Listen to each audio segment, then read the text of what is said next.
Oh, traveler, if you have come to me, it can mean only one thing. You have traveled the King's Field, climbed the perilous Shadow Tower, perhaps even pursued the folly of the Eternal Ring. Yet still, you seek the secret history of the souls. But this knowledge, it is virtually unknown to all. Only one with grace will obtain it.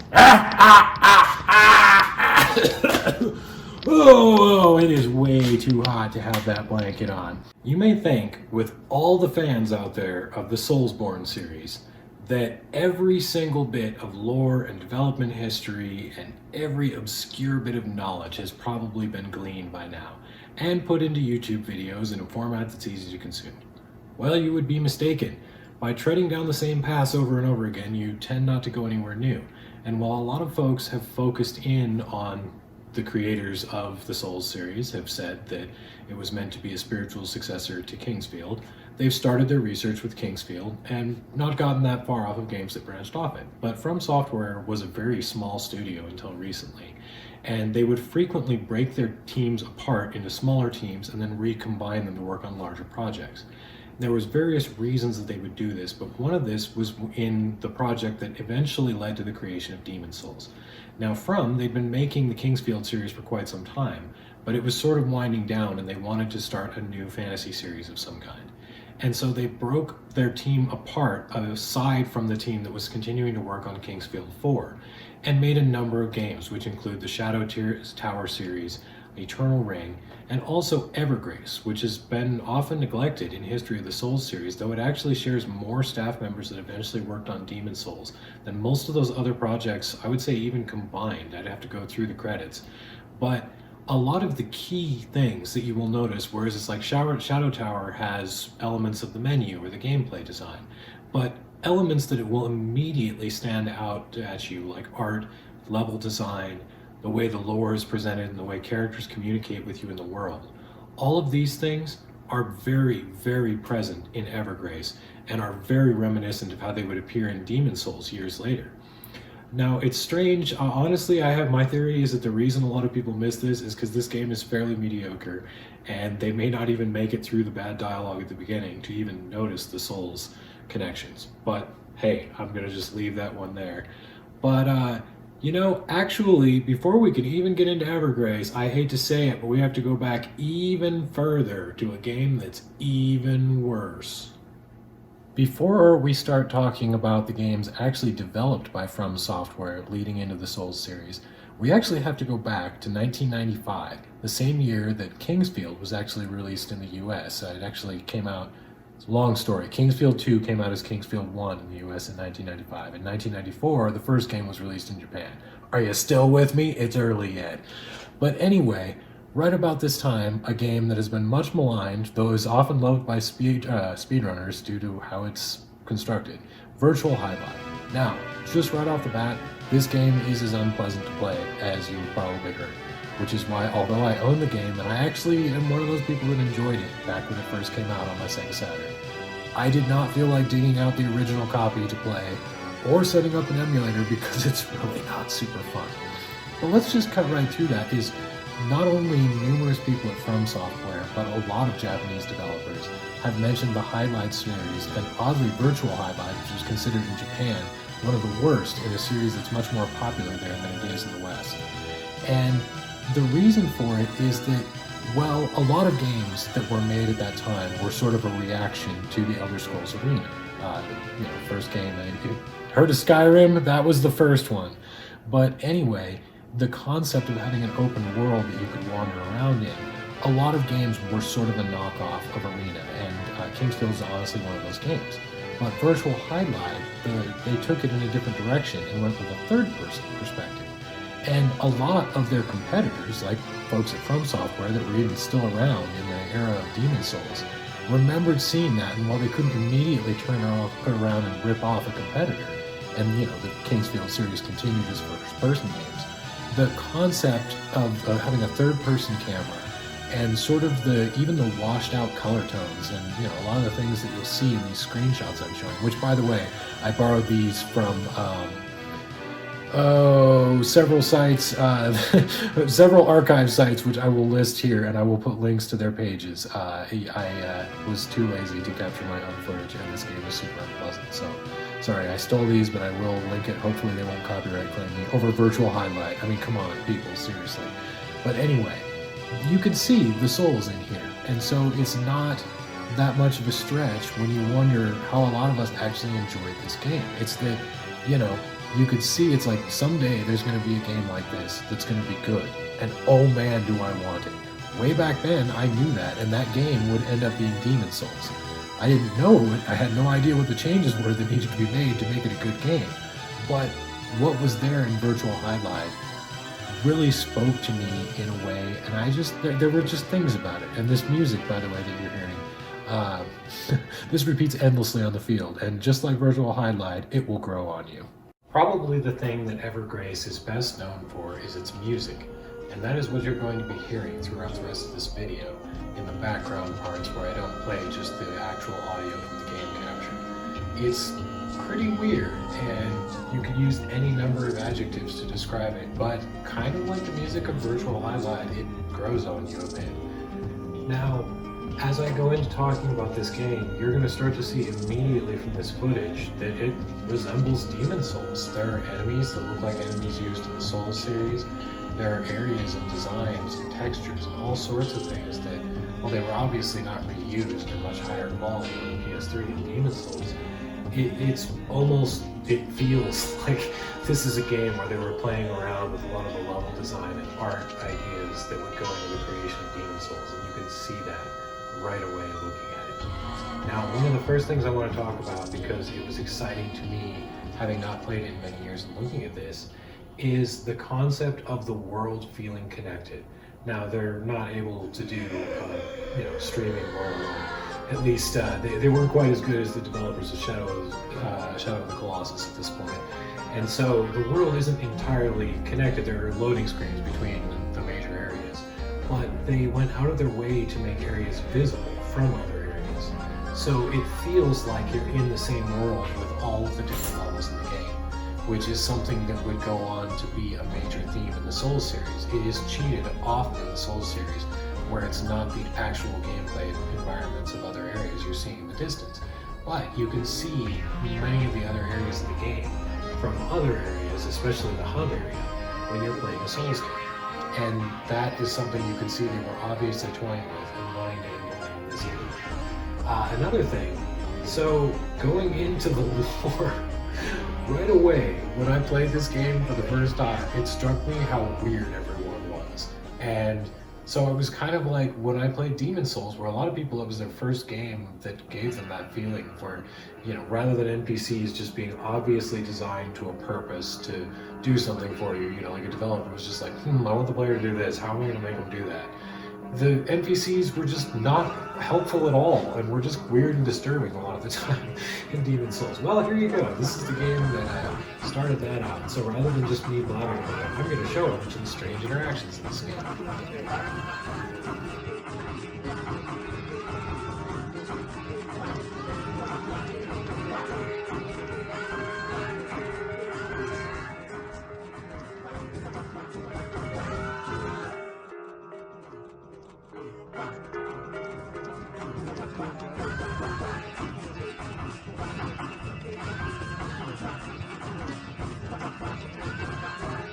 Now, another thing about this game, I've mentioned this a little bit, but you'll see some of the just concepts in the art of mixing what seems like familiar fantasy settings, depictions, architecture, things like that, but then throwing a little weirdness, a little otherworldly weirdness, like these giant coral spiraling things all over the world, or how a lot of your armaments will appear mostly Western or mostly Eastern, but with a little flair that speaks to some other culture for us.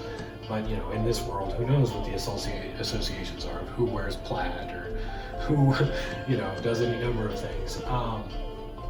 Now, also, you will notice that there's a tremendous sense of scale and a sense of wanting to make the world feel large. That is all over the place in this game.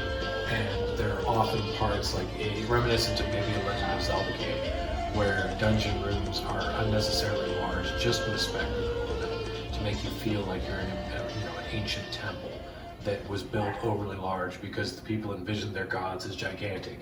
This game very much has that, and I would say that Demon Souls and later Dark Souls really, really perfected that, where you come in and everywhere it's like you almost get the sense of what the place is meant to the people just by the impression you get the first time you come in. And you can see that they were trying to do that in this game, to create sort of an evocation of culture just with the surroundings. But you know, this is one of those games that could have used more budget and more time, and eventually became parts of a better game. But that's a really neat thing about this. Now, as far as the game's systems and combat and things like that, there are hints of it, but you can tell that a lot of what was needed to make the game good was not there yet, and the ideas don't work that well. The concept of one overarching meter that pretty much rules everything, which is basically how stamina is in the Souls series, is your power meter. But it's a little, especially at first, it seems like you're constantly out of power and you need to just walk around slowly everywhere, and enemies spawn quickly, so it's just kind of a slog. You either just run right past the enemies and don't have any power to stop and fight them, or you just walk around and you're fighting enemies as fast as they spawn, and you're just, you know, constantly killing them at full power, but it's just kind of monotonous. So one thing about this game, just to throw it in, if you're actually going to play it, it makes the whole game a bazillion% easier if you farm a whole lot in this first area, the Ceremit Hill. It's really easy to kill the enemies, and they drop not only the blue fruit that you can use to level up your character, which is the only thing that levels you up. There's a red fruit, I think, that's better. But that's how you level up. It doesn't matter how many things you kill. And the really easy things to kill at the beginning, they drop health items so you can max them out, cure poison items so you can max those out, money, and the one thing that levels you up. So yeah, it's kind of a no-brainer to just run around for like an hour at the beginning, and the rest of this game will be super easy and fun. You can buy most of the equipment starting out at the shop. And yeah, it's kind of tedious, but you know, hey, awesome. Now, rather than me just talking on about this game, I'm just going to show some more footage with its sound, and then I will close out.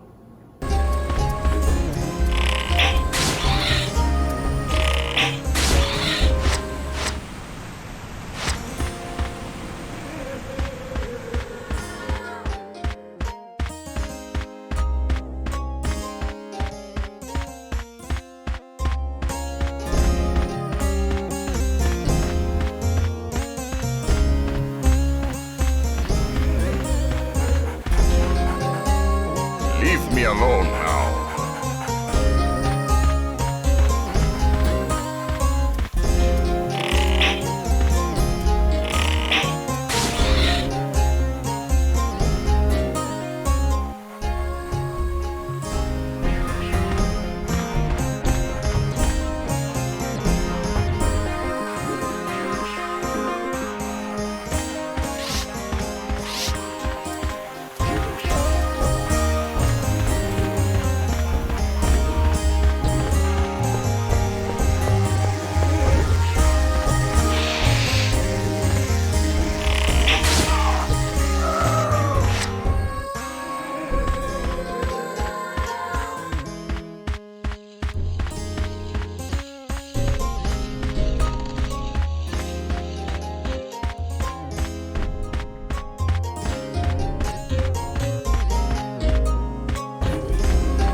statue up ahead. It will point you wherever you want to go.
Well, there you go. If you did not get a Souls vibe from watching that gameplay, I don't know what to tell you. Like, the series evokes different things for you than it does for me, because when I first played Demon Souls, it was funny. My buddy Bryce actually bought it, and you know, he popped it in the PlayStation, and I was like, this From Software, this is the people that made that Evergraze. And he's like, what is that?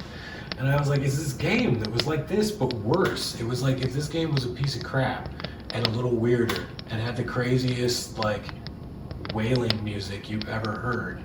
And he's just like, I have no idea what you're talking about. And eventually, you know, like, I tracked it down, and we got all of the PS2 and put it in. He's like, oh yeah. But yeah, definitely, it's like, for me, this was an obvious precursor. And also, you know, back to Virtual Hydlide. It all started with Virtual Hydlide, an absolutely terrible game that, you know, told me I wanted to feel a certain way while playing a game.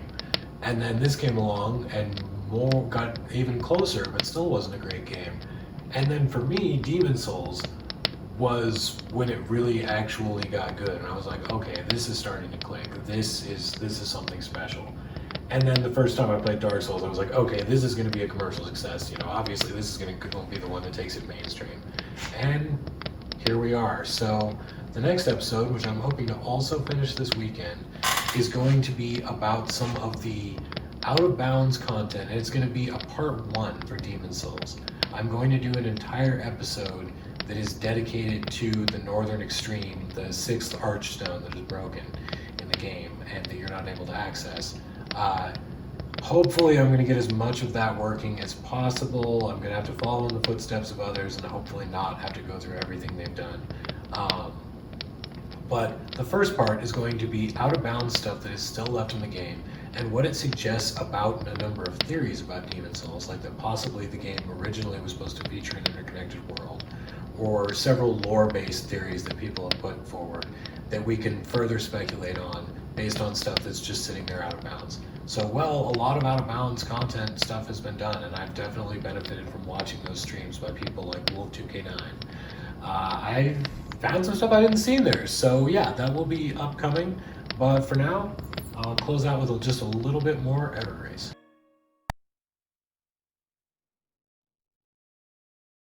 Edinburgh. A continent that's home to a few people with strange marks called crests. Cursed mark. When I was young, my parents were killed. That was a tragedy caused by this cursed crest of mine. I swore revenge, and in my rage I swung my sword. I wanted to hide the crest forever with the blood that stained my hands. Burn it away with the flames of anger and hatred. Finally, I found the enemy. I entered the Biliana forest, and suddenly, a huge tree appeared. This was only the beginning.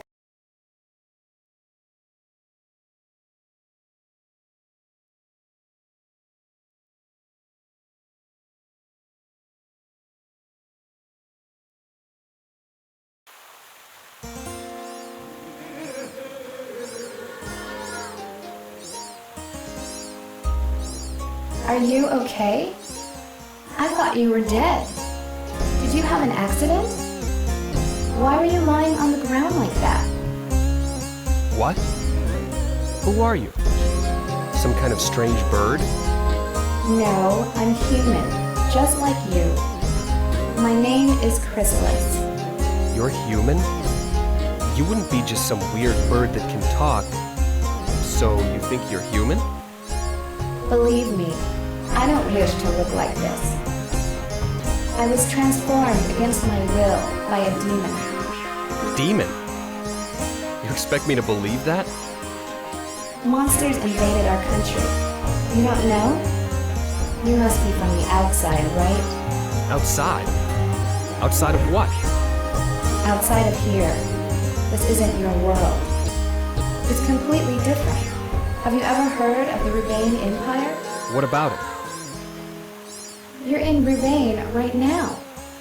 I don't believe in such fairy tales. I'm serious. Just take a look around. There are monsters. Where am I? I just don't understand. The Rebane Empire. It's a very troubled country now. You need to be careful.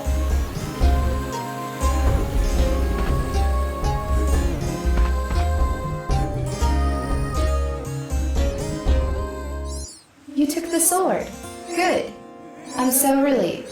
So you believe me now about the monsters? I don't know what I think, but I do know that I'm gonna need this. Okay. Now listen. This is a secret, but you should know. That sword is called Palmyra. I know. There are... Okay,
You!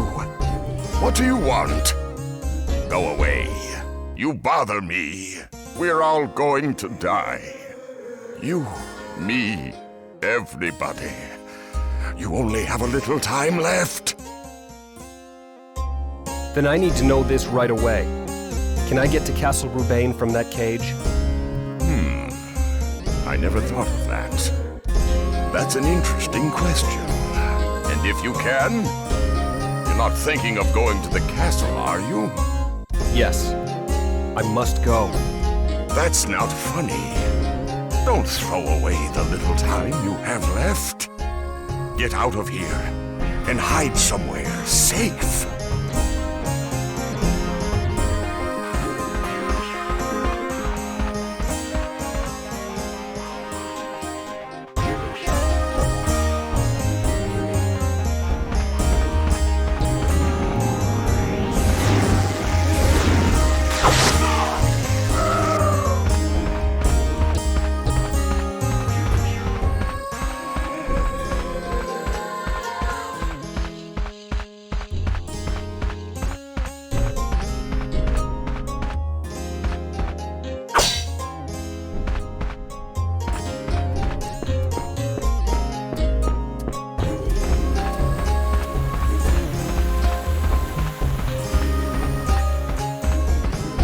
Are there any more survivors?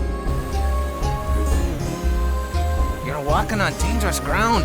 Go somewhere safe. What about you? It's dangerous for you too, right? Yes, but I promised I'd wait here. Right here? This is the closest place. If I knew this was going to happen, I would have made it much earlier. It might be too late. Sorry to dump all this on you. It's really not your concern. Besides, I don't even know who you are. Huh? That mark on your hand! You have the crest! Get away! Ah! The cursed one!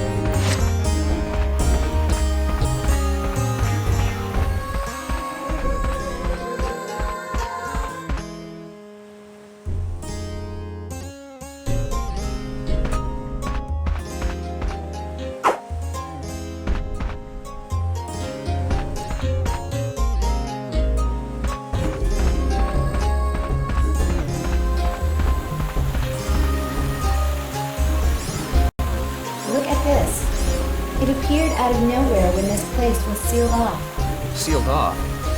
Meaning what? Can't we get out? You'll see. First you have to go to Castle Rubain. That's a good place to start. This isn't some kind of trick, is it? Get serious. I've got a stake in this too. You don't know anything about this world, including how to get out of it. So if you're wise, you'll listen to me. Okay, it's a deal. As long as you think you know what you're doing. Listen up. We'll get along better. Sticking together is the only chance we've got to get out of here. Okay, let's go to Castle Rubain.